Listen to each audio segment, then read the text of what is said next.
Professor Savita Roy, principal Daulat Ram college, जिनके प्रांगण में हम सब बैठे हुए हैं, major Gaurav Arya, a renowned speaker and a thinker, general Kohli, general Bhadauria, Deep Narayan ji, मेरे my colleagues from the arm forces, Seema Jagran Manch के कार्यकर्ता और मेरे प्यारे बच्चों जो कि भारत के भविष्य हैं।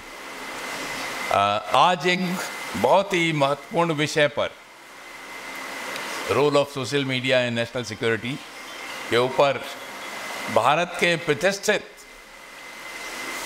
वक्ता हमारे सामने हैं, मेजर गौरव आर्या, जिनको आप सब ने खूब टेलीविज़न पे देखा है, यूट्यूब पे देखा है और काफ़ी लेखन भी मेजर गौरव ने किया है, तो आपने उनके विचारों से काफ़ी परिचित हैं।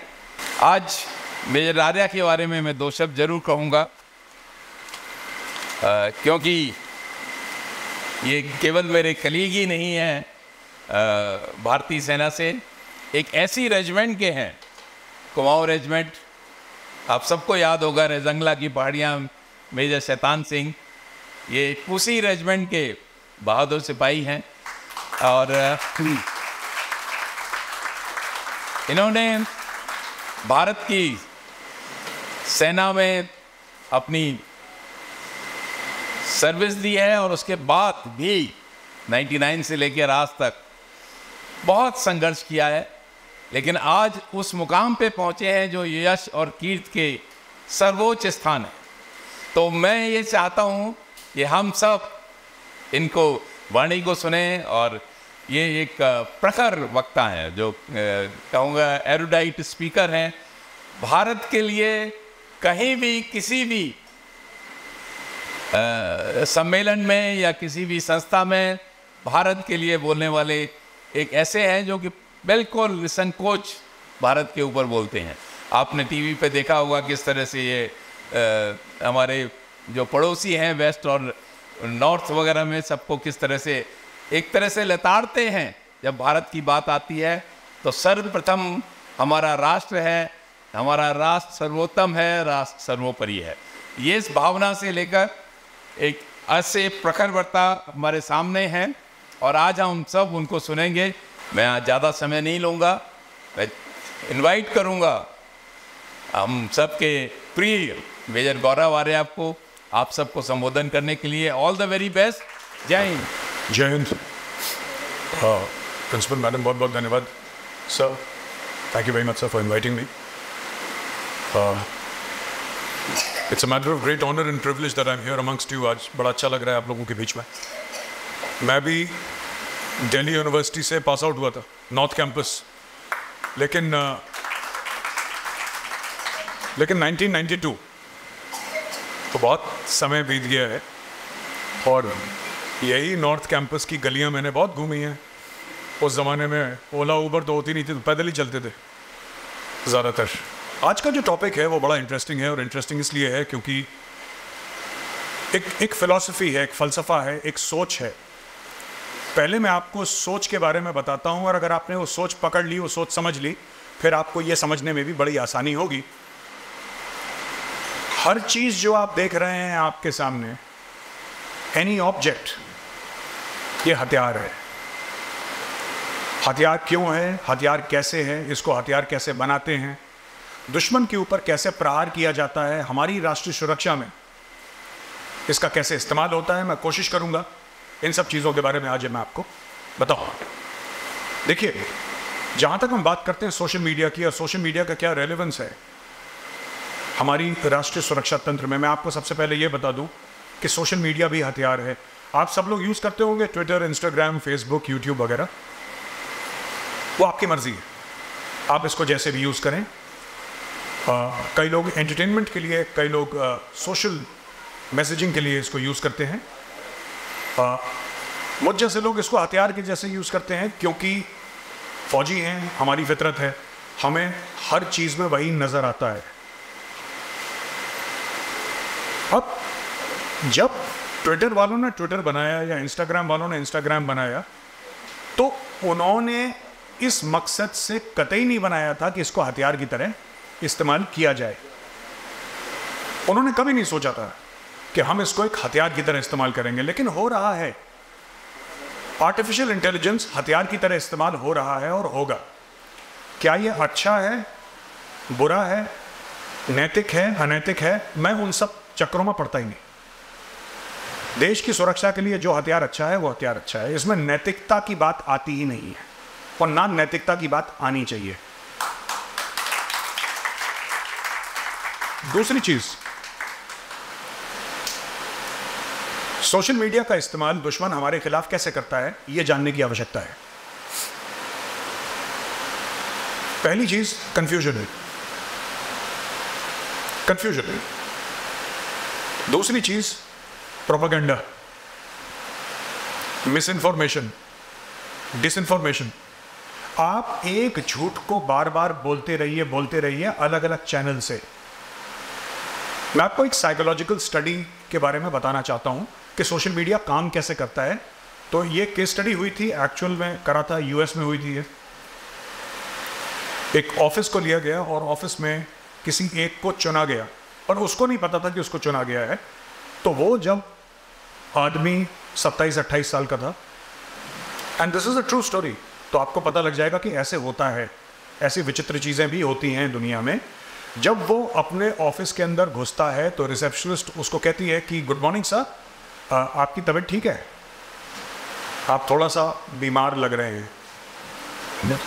तो उसने बोला नहीं मैं बिल्कुल ठीक हूँ, कोई दिक्कत नहीं है। जैसे ही अंदर जाता है उसका दोस्त मिलता है, कहते हैं यार हाउ आर यू, फीवर तो नहीं है तुम्हें, बुखार तो नहीं है?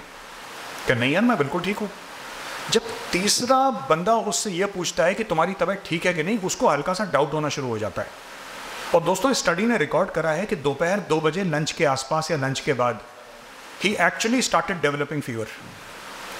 उसको फिजिकली फीवर होना शुरू हो गया, क्योंकि इतनी बार आपके दिमाग में जो चीज बार बार डाली जाएगी आप उसका विश्वास करेंगे, ये ह्यूमन नेचर है। आप किसी भी इंसान को यह बोल दीजिए कि तुम्हारे खिलाफ साजिश हो रही है, वो मान लेगा। क्यों? चाहे उसकी जेब में 5 रुपए ना हो, पर अगर आप उसको लगातार ये बोलते रहेंगे तुम्हारे खिलाफ साजिश हो रही है, साजिश हो रही है, साजिश हो रही है, वो मान लेगा। क्योंकि साजिश किसके खिलाफ होती है? किसी महत्वपूर्ण इंसान के खिलाफ होती है। ठीक है, आप ये तो नहीं कह सकते कि बिल्कुल सड़क चलता आदमी उसके खिलाफ साजिश। कौन करेगा साजिश उसके खिलाफ? साजिश के लिए एक लेवल चाहिए और साजिश करने वाले के पास दिमाग चाहिए।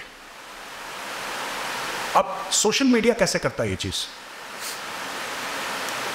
आपने सोशल मीडिया का इस्तेमाल, आप मेरा मतलब आप नहीं, जनरली बोल रहा हूं एनवायरनमेंट को, आपने एक सोशल मीडिया पे खबर फैलाई और ये खबर फैली 3 साल पहले, और ये खबर फैलाते रहे कि भारत के 2000 स्क्वायर किलोमीटर की भूमि चाइना ने हड़प ली।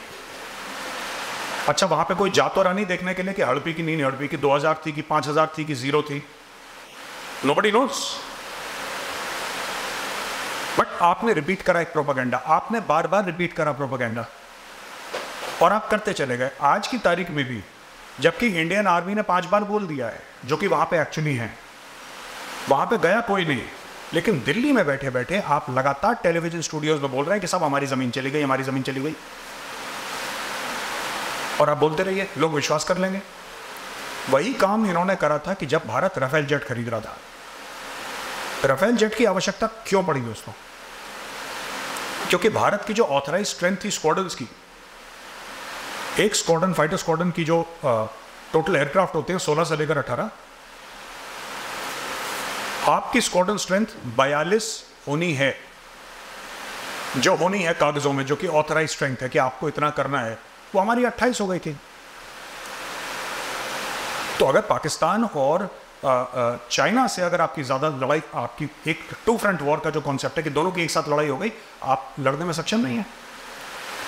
सरकार के ऊपर प्रेशर था, सरकार ने बोला ठीक है राफेल लेंगे, एयरफोर्स ने बोला बहुत बढ़िया जहाज है, बोला लो खरीदो। तो फिर आपने हैशटैग चलाना शुरू करा इंटरनेट पे कि इसमें चोरी हुई है। बोला कि साहब 58,000 करोड़ रुपए अंबानी को दे दिया। ये होता कैसे गेम में, आपको गेम समझा रहा हूं, आप गेम समझिए पहले। आपने एक ट्वीट करा कि 58,000 करोड़ रुपए आपने अंबानी को दे दिया। अब दे दिया आपने अंबानी को 58,000 करोड़। अब किसी ने ये नहीं पूछा मुड़ के कि इसमें अंबानी का क्या लेना देना। भारत की सरकार ने जो पैसे दिए हैं वो तो फ्रांस की सरकार को दिए हैं ना। अंबानी भारत का प्रधानमंत्री है ना फ्रांस का प्रेसिडेंट है। और अगर 58,000 करोड़ रुपए आपने अंबानी को दे दिए तो डसॉल्ट एविएशन जिसने राफेल बनाया है उसने आपको 36 जेट मुफ्त में दिए। कोई ये सब बस आप रिपीट करते रहिए कि चोरी हुई है, चौकीदार चोर। आप रिपीट करते रहिए क्योंकि किसी के पास टाइम नहीं है, किसी के पास बैंडविड्थ नहीं है, लोग सोचते नहीं। तो सोशल मीडिया का राष्ट्रीय सुरक्षा में इस तरीके से भी नेगेटिव इस्तेमाल किया जाता है। हाल ही में चुनाव हुए और ये पता लगा, और ये बात माइक्रोसॉफ्ट ने बोली थी और सैम ऑल्टमैन ने भी बोली थी, जो कि वो AI वाली कंपनी उसका CEO है। बार बार उन्होंने यही बात बोली कि चाइना जो है आपके इलेक्शंस में दखलंदाजी कर रहा है, इंटरफेयर कर रहा है। कैसे इंटरफेयर कर रहा है? आर्टिफिशियल इंटेलिजेंस का इस्तेमाल करके आपने भारत के किसी भी बड़े लीडर से कोई भी कंट्रोवर्शियल बात कह दी। और आजकल आर्टिफिशियल इंटेलिजेंस इतना बढ़िया हो गया है कि it is becoming more and more difficult. पता अभी भी लग जाता है, ऐसी बात नहीं कि पता नहीं लगता, लेकिन मोर एंड मोर डिफिकल्ट हो रहा है पता लगाना कि ये इंसान जो है ये जेन्युइन है कि AI है। You can find out. मैं ये नहीं कह रहा, बट मैं कह रहा हूं कि हर हफ्ते ये एडवांस हो रहा है, हर हफ्ते। और दुश्मन इसको इस्तेमाल करेगा आपके खिलाफ। चुनाव में धांधली हो गई, आप बोलते रहिए। इससे होता क्या है दोस्तों, इसको ना हाइब्रिड वॉरफेयर कहते हैं। और ये जो टॉपिक है, हम लोग जो बात कर रहे हैं, role of social media and national security, hybrid warfare का सोशल मीडिया और मेन स्ट्रीम मीडिया एक बहुत बड़ा हिस्सा है। आपको दो चीजें चाहिए अगर आपको भारत के अंदर कलेश कराना है, किसी भी देश के अंदर कलेश कराना है, आपको दो चीजें चाहिए। सबसे पहले चाहिए आपको नैरेटिव, यानी कि आपकी कहानी क्या है। आपकी कोई कहानी होगी ना जो आप सुनाना चाहते हैं लोगों को, कोई झूठी कहानी आप सुनाना चाहते हैं। एक तो आपके पास कहानी होनी चाहिए, उस कहानी में 10 पॉइंट होंगे, 10 में से आपके 8 पॉइंट सच होंगे, 8 पॉइंट सच होंगे, लेकिन वो बड़े नॉर्मल से पॉइंट होंगे। जैसे ये अगस्त का महीना है, अगस्त का ही महीना है, हाँ भाई बात तो सही कह रहा है। ये सन 2024 है, ये भी सही है। हम इस वक्त दौलत राम कॉलेज के अंदर बैठे हुए हैं, ये भी गलत नहीं बोल रही है। दौलत राम कॉलेज दिल्ली यूनिवर्सिटी के नॉर्थ कैंपस में है। अच्छा, बात ये भी झूठ नहीं है, राइट? धीरे धीरे धीरे आपने ऐसे 7-8 पॉइंट बोले जो कि सब कह दे कि हाँ बात तो ठीक है। 9वां पॉइंट आपने ऐसा बोला जो कि आधा सच और आधा झूठ है, ठीक है? आधा सच और आधा झूठ है। और 10वां पॉइंट आपने पूरा झूठ बोल दिया। तो क्या होता है कि जो 10 पॉइंट है उसमें 8 सच है। आपने इनका घोल बना के सबको खिला दिया। ये काम होता है, ये होता है नैरेटिव। अब नैरेटिव को आगे बढ़ाने के लिए आपको चाहिए क्रेडिबल कैरियर। क्रेडिबल कैरियर क्या होता है? क्रेडिबल कैरियर एक ऐसा मीडिया का इंस्ट्रूमेंट है जिस पे आपको भरोसा है, which you believe in. These are credible carriers. अब क्रेडिबल कैरियर किस प्रकार के? कोई ऐसा न्यूज़पेपर जिसको आप बचपन से पढ़ते आ रहे हैं, जिस पर यार बाकी सब अखबार झूठ बोलते हैं, ये नहीं बोल सकता झूठ। आपके मन में वो बात आ गई, आपके मन की धारणा है, आपको 100 कन्विंस करने आप नहीं कन्विंस होंगे। यार ये टेलीविजन एंकर है ना, ये टेलीविजन एंकर ये बिका हुआ नहीं है, बाकी सारे बिके हुए, ये साफ है। तो वो आपके लिए बन गया क्रेडिबल कैरियर। तो आपने नैरेटिव लिया, आपने नैरेटिव बैठाया क्रेडिबल कैरियर पे, और मैंने आपको गुट्टी पिला दी, हो गया काम। अच्छा, फिर आपके क्रिटिकल थिंकिंग किक इन करती है। यहां पे आप कहते हैं नहीं यार ये खबर सही नहीं हो सकती, कुछ तो गड़बड़ है इसमें। लेकिन वो खबर तब तक करोड़ों लोगों में पहुंच चुकी है, करोड़ों लोगों में टेलीविजन के माध्यम से। और एक बार करोड़ों लोगों में पहुंच चुकी है, उसमें से 10-15 लाख लोग या 50 लाख लोग तो बिलीव करेंगे, बाकी सारे अगर झूठ भी बोलते हैं उसको तो होता है, कुछ लोग मानते हैं कुछ लोग नहीं मानते। वही आइडिया है। एक और मैं आपको उदाहरण देता हूं। मानिए एक ट्रेन का एक्सीडेंट हो गया और 50 लोगों की जानें चली गई। मीडिया इस पे कैसे खेलता है ये आपको जानना पड़ेगा, क्योंकि राष्ट्रीय सुरक्षा में यही होता है। और राष्ट्रीय सुरक्षा, आप please bomb, missile, rifle, submarine, aircraft carrier, Rafale jet, आप इन छोड़ दीजिए। राष्ट्रीय सुरक्षा इससे बहुत बड़ी है। It has gone beyond kinetic. मैं हाइब्रिड की बात कर रहा हूं इस वक्त, क्योंकि ये सीधा सीधा हाइब्रिड का है मामला। मिली जुली लड़ाई है, मिली जुली लड़ाई। अब वो होता कैसे है? 50 लोग ट्रेन के एक्सीडेंट में मारे गए। जो चैनल सरकार के खिलाफ है वो भी 50 का नंबर दे रहा है। वो ये नहीं कह रहा कि 100 मर गए, वो भी 50 कह रहा है। और जो सरकार के साथ है वो भी 50 बोल रहा है। वो ये नहीं बोल रहा कि 10 मरे, वो भी 50 बोल रहा है। दोनों 50 बोल रहे हैं। अब होता यह है कि जब 9 बजे की डिबेट होती है ना, तो 9 बजे की डिबेट में यह मैटर करता है कि किसकी एड चल रही है, किसकी एड चल रही है भाई। और एड किसी कंपनी की हो सकती है, सिर्फ सरकार वाली बात नहीं है। ऐड किसी कंपनी की हो सकती है। जो कंपनी आपको एक साल में 50 करोड़ रुपए दे रही है सिर्फ अपना ऐड चलाने के लिए, आप क्या उसके खिलाफ बोलेंगे? आप नहीं बोल सकते। आप बोलेंगे आपके 50 करोड़ बंद कर देगा वो। यहां पे अगर कोई महाराष्ट्र से हैं तो वो बेहतर जानते होंगे। मुझे एक कहावत है महाराष्ट्र में, मराठी में है तो मुझे तो नहीं आती मराठी, लेकिन मैं आपको हिंदी में बोलता हूं। वो ये है कि छत्रपति शिवाजी पैदा हो लेकिन पड़ोसी के घर में पैदा हो। समझ रहे हैं इसका मतलब? क्योंकि उन्होंने बहुत दुख झेले, बड़े कष्ट झेले, और लोग उनकी पूजा भी करते हैं। कई लोग उनको भगवान मानते हैं, लेकिन जो उन्होंने यातनाएं सही वो उस रोड पे नहीं चलना चाहते। तो ये कहते हैं कि छत्रपति शिवाजी पैदा जरूर हो लेकिन पड़ोसी के घर में हो, मेरे घर में नहीं। ये आपको समझना पड़ेगा। तो जो एंकर प्रो है वो बोलेगा कि नहीं, पुरानी सरकारों ने क्या करा, सेफ्टी सिक्योरिटी के बारे में, रेलवे एक्सीडेंट हो गया है तो 50 लोग मर गए। जो दूसरा है वो कुछ और बोलेगा, वो बोलेगा कि नहीं, इस सरकार को तो इतना टाइम हो गया, यही कर लेती, चलो पुराने वाले नालायक थे, तुम तो लायक हो। और आप लोग 50 लोग मर गए उनके बारे में आप भूल जाओगे। जो 50 लोग मर गए आप उनके बारे में भूल गए, क्योंकि वो चैप्टर आपके लिए बंद हो चुका है।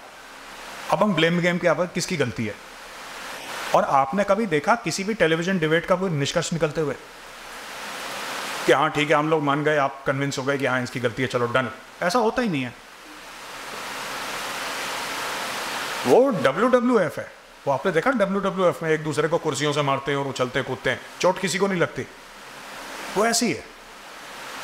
तो ये अच्छा, अब मैं आता हूं पाकिस्तान के ऊपर और अब मैं आता हूं चाइना के ऊपर, क्योंकि ये डायरेक्टली नेशनल सिक्योरिटी से लिंक्ड है। मैंने आपको एक ओवरऑल एनवायरनमेंट बता दिया। दोस्तों होता इस तरीके से है कि पाकिस्तान को यह बात पता है कि भारतीय सेना, वायुसेना, नौसेना उससे कई गुना ज्यादा बड़ी है। इसलिए पाकिस्तान जो है वो इस्तेमाल करता है नॉन ट्रेडिशनल टूल्स का। नॉन ट्रेडिशनल टूल्स क्या होते हैं?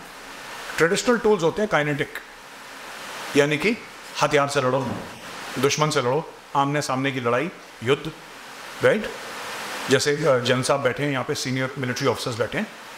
डे 1 से हम लोगों की, और मैं तो इनसे बहुत जूनियर हूँ, लेकिन हम लोगों की डे 1 से यही ट्रेनिंग हुई है कि ये हथियार है, ऐसे ये टैक्टिक्स, और जैसे जैसे आप सीनियर होते रहते हैं फिर स्ट्रैटेजी ओवरऑल पिक्चर हो जाती है, तो दायरा आपका बढ़ता रहता है। मैं बात करूंगा 500 मीटर की, जनरल साहब बात करेंगे 500 किलोमीटर की, क्योंकि दायरा बड़ा है। मेरे अंडर होंगे 100 लोग, इनके अंडर होंगे 1 लाख, तो इनका दायरा बढ़ गया ना। Everything is increased and it is not just territory, it is not just man power, everything increases. हर चीज बढ़ जाती है एज यू गो। अब होता क्या है इसमें कि पाकिस्तान को यह पता है कि इंडिया के साथ इस मामले में नहीं मैच, हमारी फौज की तादाद बढ़ी है उससे, हमारे पास हर हथियार उससे ज्यादा एडवांस्ड है, ज्यादा अच्छा है, वो नहीं लड़ सकता। तो वो क्या करेगा? वो नॉन ट्रेडिशनल मेथड्स निकालेगा, एसिमेट्रिक जिसको कहते हैं मेथड्स निकालेगा आप पे वार करने के लिए। तो उससे जन्म होगा लश्कर-ए-तैयबा और जैश-ए-मोहम्मद का। ठीक है? आपने सुना होगा दोनों संगठनों का नाम, लश्कर तैयबा और जैश ए मोहम्मद। दोनों पाकिस्तान बेस्ड हैं और दोनों कश्मीर में ऑपरेशनल हैं भी इस वक्त। आप वैसे हाथ खड़ा करिए, किसने आदिल अहमद डर का नाम सुना है? आदिल अहमद डर, आपने नाम सुना है, आपने नाम सुना है, ठीक है ना। आदिल अहमद डर वो था जिसने पुलवामा में सुसाइड बॉम्बिंग करी थी और 40 हमारे CRPF के भाइयों को वीरगति प्राप्त हुए थे। वो आदिल अहमद डर ने, वो जैश ए मोहम्मद का था, 22-23 साल का, जितने भी साल का यंग, वो जाता है और अपनी जान दे देता है। वो लोकल कश्मीरी लड़का था आदिल अहमद डर, वो तो कभी पाकिस्तान नहीं गया, ऑन रिकॉर्ड है वो पाकिस्तान कभी नहीं गया। वो इतना रेडिकलाइज कैसे हो गया कि वो सुसाइड बॉम्बर बन गया? कैसे? उसको किसने मोटिवेट करा? उसने उसको सिखाया। देखिए यहां पे मेरे सीनियर ऑफिसर्स बैठे, वो आपको बताएंगे कि अगर आपको बारूद भी लेना है और आपको इसको वेपनाइज करना है, क्योंकि अपने आप में अगर RDX का आपने नाम सुना है ना, सबने सुना है RDX का?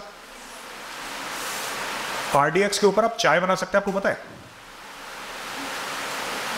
RDX के आप थोड़ा सा RDX रखिए और उसमें अगर माचिस से आग लगाएंगे बढ़िया जलता, आप चाय बना लो उसमें।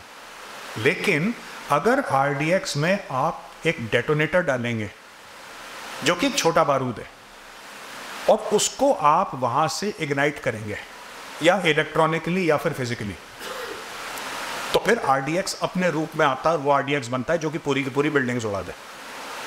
अपने आप में सेफ है, आप उसके ऊपर बैठ जाओ, आप फुटबॉल की तरह लात मारो, उसको पानी में डाल दो, ठीक है, अपने सिराने के नीचे RDX लेके सो जाओ, कोई इशू नहीं है। किसने सिखाया इसको कि इसका सर्किट ऐसे बनेगा? किसने सिखाया इसको कि RDX इतनी मात्रा में यहां पे लगाओगे?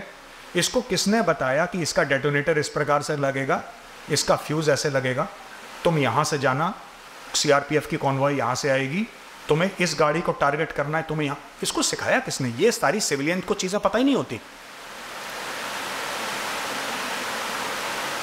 ये सब देखिए वही चीज है, आपने एक बंदे को पहले रेडिकलाइज करा, यही जो है नेशनल सिक्योरिटी, सोशल मीडिया, आपने इसको इंटरनेट पे रेडिकलाइज करा। आपने इंटरनेट पे इतना रेडिकलाइज कर दिया कि वो जान लेने और जान देने पे आमादा आ गया। आपने बोला कि तेरे साथ गलत हुआ है। बाद में जब पूछा क्या हुआ है तो बोला कि नहीं, एक बार चेकिंग हो रही थी, कुछ हो गया, एक फौजी ने थप्पड़ मारा मेरे को। थप्पड़ मारा तो तुम 40 लोगों को मार दोगे? तुम्हें थप्पड़ मारा, तुम्हें थप्पड़ मारा, तुम्हें थप्पड़ मारा, ये सिर्फ तुम्हारी बेइज्जती नहीं है, ये तुम्हारे माँ बाप की बेइज्जती है। इसने एक्चुअली तुम्हें थप्पड़ नहीं मारा, इसने तुम्हारे बाप के मुंह पे थप्पड़ मारा। और तुम अगर अपनी बाप की बाप कहां से आ गया बीच में? लेकिन आ गया। और धीरे धीरे धीरे आपने उसको रेडिकलाइज करना, पहले आपने बोला कि तुम्हारे साथ गलत हुआ है,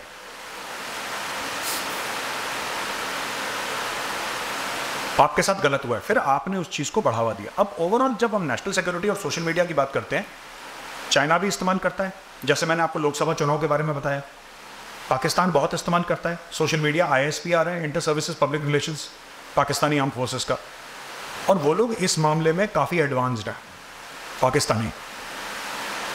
उनको ये बात पता है, उनको अच्छी तरीके से, कि ये काम फौजियों के बस का नहीं है, ये काम फौजियों के बस का नहीं है, तो वो लोग एंगेज करते हैं सिविलियन से। एक बिल्डिंग है उनकी रावलपिंडी में, जहाँ पे उनका GHQ है, general headquarters of the Pakistan army, जहाँ पे आर्मी चीफ बैठता है, उसी के बगल में ISPR है। वहाँ पे एक बिल्डिंग है, वहाँ पे 2 से लेकर 2,500 लोग वहाँ पे बैठते हैं। उसमें स्क्रिप्ट राइटर्स हैं जो स्क्रिप्ट्स लिखते हैं, ठीक है, उसमें म्यूजिशियंस हैं, सिंगर्स हैं, कंपोजर्स हैं, वीडियो एडिटर्स हैं, साउंड वाले बंदे बैठे हैं वहाँ पे, जो पोइट्री लिखते हैं, शेरो शायरी लिखते हैं, कविताएं लिखते हैं, वो लोग हैं वहाँ पे। क्यों इन्होंने बैठा रखा है? आप बोलेंगे साहब ये तो फौज का काम नहीं है कि कोई गा रहा है, वो बजा रहा है, आपने ये क्यों? मैंने आपको बताया ना, credible carriers, credible carriers. Arshad Nadeem अभी एक लश्कर तोयबा के आदमी से मिला था, आपने देखा? टीवी पे आया था ना, बड़ा वायरल हुआ था, अरशद नदीम गोल्ड मेडलिस्ट। वो क्यों बैठा था? इसमें नदीम की गलती नहीं है। बात यह है कि अरशद नदीम अब बन गया ग्लोबल आइकॉन, उसने जीता gold medal. Pakistani deep state ने उसको लश्कर तैयबा के साथ बैठा दिया कि अब लश्कर तैयबा के कुछ लोग जो कि FATF की नज़रों में हैं, जिनकी वजह से पाकिस्तान ग्रीन लिस्ट हुआ था, अब ये लोग क्या करेंगे कि लश्कर तैयबा और जैश मोहम्मद वालों के साथ पब्लिक में, यानी कि वो नॉर्मलाइज हो रहे हैं। आप इस्तेमाल कर रहे हो अरशद नदीम का उन लोगों को नॉर्मलाइज करने के लिए कि यार शरीफ आदमी है, देखो अच्छा आदमी तो है, आप लोग कहते हो बुरा आदमी है, तो अरशद नदीम के बगल में बैठा है, इसके कंधे पे हाथ डाल के दोनों भाई चाय पी रहे हैं, अच्छी अच्छी बातें कर रहे हैं, अपने घर परिवार माँ बाप कैसे हैं, ऐसी बातें कर रहे हैं, यानी कि ये नॉर्मल लोग हैं।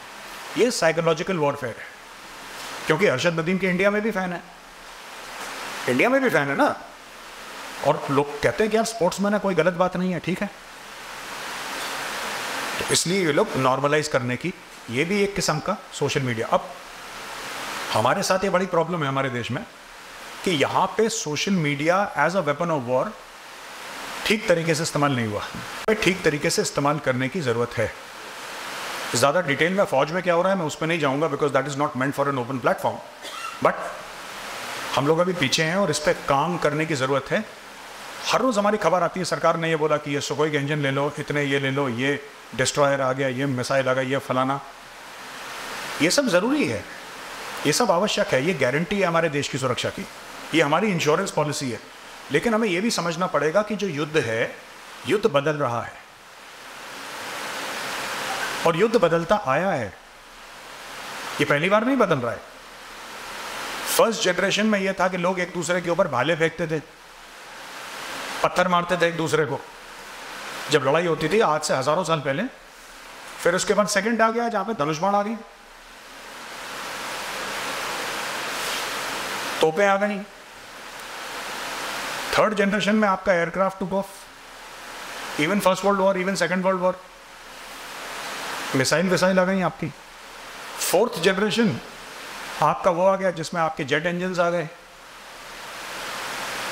लेकिन जो फिफ्थ जनरेशन है 5G, आपके फोन वाला 5G नहीं, लड़ाई वाला 5G, ये जो लड़ाई वाला 5G है, ये क्या है? ये वो वॉरफेयर है, फिफ्थ जनरेशन वॉरफेयर, जहां पे मीडिया और सोशल मीडिया भी एक हथियार है और सारे देश इस्तेमाल करते हैं मीडिया और सोशल मीडिया। जब भी आप खबर पढ़ें, जब भी आप टेलीविजन पे खबर देखें, आप आंख बंद करके प्लीज उसके ऊपर विश्वास मत करिएगा, क्योंकि आपको नहीं पता है कि उस, और कभी कभी जो एंकर बोल रहा होता है उसको भी नहीं पता होता कि सोर्स क्या है, क्योंकि कई एंकर बोल देंगे देश के खिलाफ है, हम नहीं बोलेंगे। ये स्टूडियो ज्यादातर लोगों को पता नहीं रहता, चुपचाप से खबर डाल दी जाती है। आपने देखा होगा अक्सर कश्मीर के दो दिग्गज नेता फारूक अब्दुल्ला और मुफ्ती महबूबा मुफ्ती, ये अक्सर कहते हैं पाकिस्तान से बात करो। आपने देखा कभी ये? पाकिस्तान से बात करो, पाकिस्तान, ये रिपीट करते रहेंगे, पाकिस्तान से बात करो। उनको पता है कि पाकिस्तान से बात नहीं होगी। जब उनको पता है बात नहीं होगी तो फिर क्यों रिपीट करते हैं? बात यह है कि जब भी वो कहते हैं पाकिस्तान से बात करो, तो कोई 5-10% लोग कन्विंस हो जाते हैं कि अगर आपको आतंकवाद जम्मू और कश्मीर में बंद कराना है तो आपको पाकिस्तान से बात करनी पड़ेगी। And that is their aim. Their aim is not to convince the government. Their aim is to convince the common people who are consuming that news. हर 2 महीने बाद पाकिस्तान से बात होनी चाहिए, हर 2 महीने बाद पाकिस्तान से। एक प्रेशर क्रिएट होता है, एक प्रेशर क्रिएट होता है। अब आपने देखा कि वो जो कलकत्ता में इतना बुरा हादसा हुआ उस डॉक्टर के साथ, लेडी डॉक्टर के साथ, राइट? एज अ फौजी मुझे सीधी बात समझ में आती है कि ये अन्याय है, ये बुरा हुआ है और इसमें 3 चीजें करनी पड़ेगी अगर हमें ये रोकना है। तो ये होता क्यों है, इसका भी नेशनल सिक्योरिटी से पूरा लेना देना है। ये होता क्यों है? महिलाओं के खिलाफ अत्याचार, रेप वगैरह, ये होता क्यों? ये इसलिए होता है क्योंकि जो हमारा सिस्टम है वो विक्टिम के साथ नहीं खड़ा, वो परपेट्रेटर के साथ खड़ा है। आपको ये बात समझनी पड़ेगी। जिस बेचारी, वो भी हमारी बहन है, जिसके साथ हुआ, आपने उसको बोला कि तेरी गलती है, समाज ने बोला। तो जब तक आपका ऐसा माइंडसेट, सिर्फ उसको कहना है कि जो रेपिस्ट है उसको टांग दो, उससे खत्म नहीं होगा। सऊदी अरेबिया में ड्रग स्मगलिंग के लिए सर काट देते हैं। हर फ्राइडे को जुम्मे नमाज के बाद सर कटते हैं लोगों का। ड्रग स्मगलिंग बंद हुई वहां पे, नहीं हुई। जो भी आपको, माँ बाप को घर से शुरू करना पड़ेगा। माँ बाप को जो ट्रेनिंग है घर से शुरू करनी। महिलाओं का सम्मान, it is not a it's not a slogan, it has to be a way of life. वो किसी की भी बहन हो यार, वो मेरी हो, आपकी हो, but before that she is an individual, she is a human being, she is a citizen of this country and nobody has any right. Problem यह है कि डर नहीं है। प्रॉब्लम यह है कि परपेट्रेटर को डर नहीं है, जिसने गलती करी है उसको डर नहीं है। डर किसको है? डर उस बेचारी को है। तो क्या आपको लगता है then the law is working? Because certainly the law is not working, right? There is something seriously wrong. अब आप बोलेंगे साहब इसका इससे क्या कनेक्शन है? ये जो मैटर है जो आज स्पीच दे रहा हूं, a friend of mind went to Fortis hospital Noida. मैंने बोला क्या हुआ? कह रहा बंद है। वो अपने कुछ टेस्ट करवाने के लिए गया था, पैर में कुछ दर्द है, he wanted to consult a doctor. ये सब बंद है। अच्छा, एक और चीज मैं बोल रहा हूं, डॉक्टरों ने हड़ताल करी, सरकार के ऊपर प्रेशर आया। आपको लगता है ऐसे कानून बंद हो जाएंगे? ऐसे ऐसे जो गिरौने जुर्म बंद हो जाएंगे? ये सोसाइटी का एक सिस्टमिक फेलियर है। हम लोग क्या करते हैं, नीजक रिएक्शन, उसको टांग दो, उसको मार दो। बिल्कुल टांग दो, बिल्कुल मार दो, वो तो है। लेकिन टुडे व्हेन वी से विकसित भारत, जो कि सबके दिल के बड़ा करीब है कि we want to be a super power, है ना? All of us in India want to be a super power, right?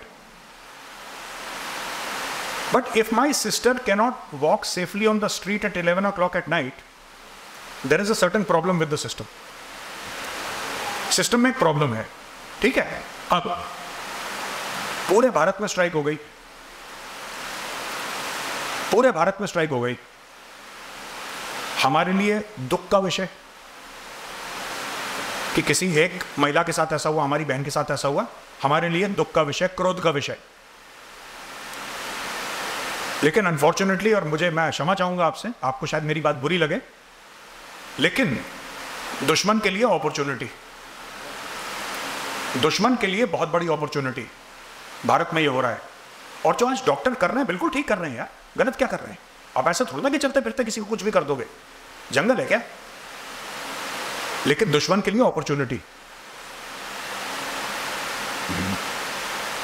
तो फेक सोशल मीडिया मैसेजेस, चेहरा ब्लर करके कुछ और दिखाना, किसी और की फोटो डाल देना, कहीं और की फोटो कहीं और पेश करना, जो हमारे साथ हमारे देश में ट्रेजेडी हुई है उसको इस तरीके से घुमाना कि ये पहला। अच्छा, आपको बड़ा दुख है कि कलकत्ता में एक हमारी बहन के साथ ऐसा हुआ।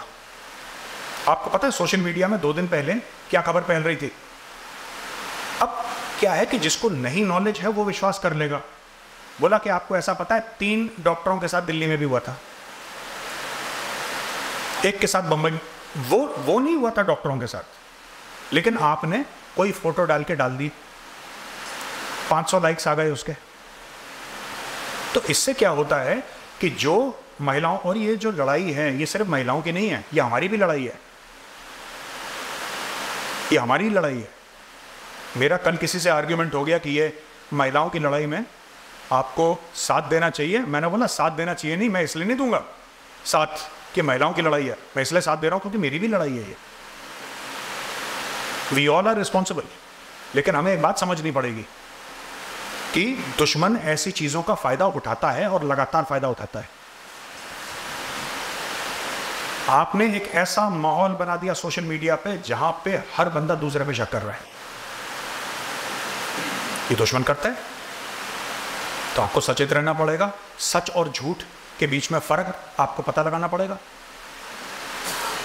चाइना क्या करता है यहाँ, ये तो मैंने पाकिस्तान की आपको स्टोरी समझाई। चाइना क्या करेगा? चाइना कभी खुद कुछ नहीं करता, चाइना पाकिस्तान को फंड करता है। और चाइना के जो लोग अमेरिका में बैठे हुए हैं उनको फंड करने के बाद उनसे कहता है कि तुम वहां से मुहिम चलाओ। आपको पता है यहां से बड़े बड़े यूट्यूबर गए थे चाइना,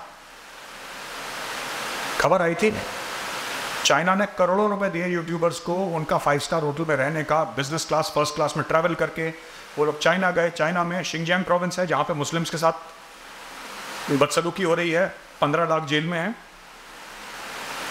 वहाँ पे भारतीय यूट्यूबर पहुँचे, सोचिए, दिमाग सोचिए इनका, और वहाँ पे इन्होंने बोला कि यहाँ पे तो सब बढ़िया है यार, कुछ नहीं हो रहा, चाइना तो बहुत अच्छा है, चाइना की तरक्की देखो, ब्रिज देखो कितनी तेजी से ऊपर जा रहा है।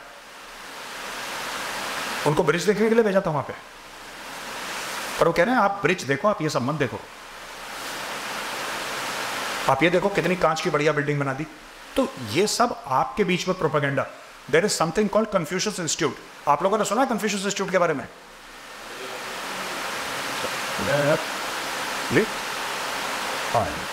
कन्फ्यूशियस इंस्टीट्यूट जो है, कन्फ्यूशियस इंस्टीट्यूट मुंबई यूनिवर्सिटी में है और दुनिया भर में फैला हुआ है, चाइनीज गवर्नमेंट फंडेड है कन्फ्यूशियस इंस्टीट्यूट। और कन्फ्यूशियस इंस्टीट्यूट क्या कहता है? कुछ नहीं, बच्चों को मैंडरिन पढ़ाएगा जो चाइना की मेन लैंग्वेज है, और बच्चों को धीरे धीरे ये बताएगा कि कैसे ये जो कल्चर है ये बेटर है, सिस्टम ऑफ गवर्नेंस सुपीरियर है। धीरे धीरे धीरे धीरे आपके दिमाग में इंफीरियरिटी कॉम्प्लेक्स डालना। ये कैसे हो रहा है? इंटरनेट से। तो बाहर का कलेश नहीं करवाते, ये आपकी घर की जड़ें जो हैं, आपके देश की जड़ें हैं, इसको खोखला करते हैं। और जो बड़े बड़े सीनियर लेवल पे लोग बैठे हैं, मैं सरकार की बात नहीं कर रहा हूँ, मैं आम लोगों की बात कर रहा हूँ, 60-70 साल के भी जो हो गए हैं, जो मैं उनसे भी ये आग्रह करूँगा, you must think about this. They are damaging the future generations of India. और एक बार आपने फ्यूचर जनरेशंस को डैमेज कर दिया, फिर भारत क्या करेगा उसमें? जब आपके बच्चे, आपके पोते पोती बर्बाद हो गए एक बार, आप ये समझ लीजिए कि अगर यहाँ पे 100 बच्चे बैठे हैं पीछे, I can see some student sitting at the back, 100 बच्चे बैठे हैं यहाँ पे, 100 में से अगर 30 भी ये सोचते हैं कि China is a far better option than India, आप क्या करोगे? जेल में डाल दोगे उनको? लेकिन 100 में से 30 यानी कि 30% ऑफ योर पॉपुलेशन, एक डिप्स्टिक सर्वे की बात कर रहा हूँ मैं मोटा मोटी, 30% of your population thinks that China is better. एक बात हुई थी, मैं बता रहा हूँ, बैंगलोर में हुआ था केस, और ये मैंने वीडियो में कोट भी करा है। बैंगलोर में ये बोला था कि ये कई साल पहले की बात है, तो वीडियो कॉल करा भाई, वीडियो कॉल, बैंगलोर में मैनेजमेंट स्कूल के बच्चे बैठे, यंग ब्राइट किड्स या गर्ल्स एंड बॉयज़ दोनों बैठे वहाँ पे। तो एक लड़का था, उसने वीडियो कॉल करा, और वीडियो कॉल से उसने एक कश्मीरी महिला के साथ संपर्क करा जो कि श्रीनगर या कहीं कश्मीर में थी। और उसने बोला कि, और वो लड़का बोल रहा है, वहाँ पे जो 25-30 बच्चे बैठे हैं, उनको ये बोल रहा है कि जो इंडियन आर्मी है ना, इंडियन आर्मी, ये कश्मीर में जेनोसाइड करती है। वो इनको बता रहा है कि जो इंडियन आर्मी है वो कश्मीर में रेप करती है। ये जो एक्ट बता रहा है इनको कि जो, तो बच्चा ने बोला तुम कैसी बात करते हो, हमें तो अपनी फ़ौज पे बड़ा गर्व है, हम बहुत सम्मान करते हैं अपने फौजियों का। कहता मैं तुम्हें बताता हूँ असलियत, तुम लोग नहीं मानते ना, देखो। वीडियो कॉल ऑन करता है, वहाँ से कश्मीरी महिला क्या बोलती है? कश्मीरी महिला वीडियो कॉल पे आती है, 40-45 ईयर्स ऑफ एज, कि मेरा 12 साल का बेटा गया क्रिकेट खेलने, इंडियन आर्मी ने उसको गोली मार दी। और वो ज़ोर ज़ोर से वीडियो पर रोने लग जाती है। 25-30 बच्चे हैं, वो सहम जाते हैं। क्या सहम जाते हैं कि ऐसा कैसे कर दिया? अब माँ है, अपने बच्चे के बारे में झूठ थोड़ा ना बोल रही होगी, पहला रिएक्शन। तो उसने बोल दिया, उस लेडी ने, सारे बच्चों ने विश्वास कर लिया। उसके बाद बच्चों का डिस्कशन हुआ कि हम लोग कितने डिस्गस्टेड हैं, हम कैसे देश में रहते हैं। एक 12 साल के बच्चे को इसलिए इंडियन आर्मी ने मार दिया कि वो क्रिकेट खेल रहा था। आप फ्रॉड का स्केल देखिए, फ्रॉड का आप स्केल देखिए, स्केल कितना बड़ा है इस फ्रॉड का। और कर दिया हम लोगों ने, कर दिया क्योंकि कर सकते थे, they could do it, so they did it. तो मैं आपको ये बता रहा हूं पूरा कि जिस तरीके से पूरी चीज़ें होती हैं, जिस तरीके से हम लोग किसी चीज़ को देखते हैं, मीडिया और सोशल मीडिया को, आप लोग बिल्कुल सतर्क होकर बड़े ध्यान से देखिएगा, because 90% of the news is not fake. News fake नहीं है, न्यूज़ ऐसे घुमा के आपको पेश करेंगे कि आप अपने दिमाग से कैसे प्रोसेस करो। टीवी पे कोई झूठ नहीं बोलता, मैं आपको बता दूं, कोई झूठ नहीं बोलता। लेकिन आप झूठ को कंज्यूम अपने आप करेंगे, यही ट्रिक है टेलीविजन की। और सोशल मीडिया में भी यही होता है, nobody will lie to you, वो झूठ नहीं बोलेंगे, और वो ऐसे पेश करेंगे आपके सामने कि आप 2 मिनट के अंदर you will swallow and you will imbibe and you will start believing that news. So that is the name of the game. हमारी राष्ट्रीय सुरक्षा के लिए बहुत आवश्यक है सोशल मीडिया को समझना, मेन स्ट्रीम मीडिया को समझना। मैं कंट्रोल की बात नहीं कर रहा, I am not talking about denying freedom of speech, I am talking about understanding these platforms.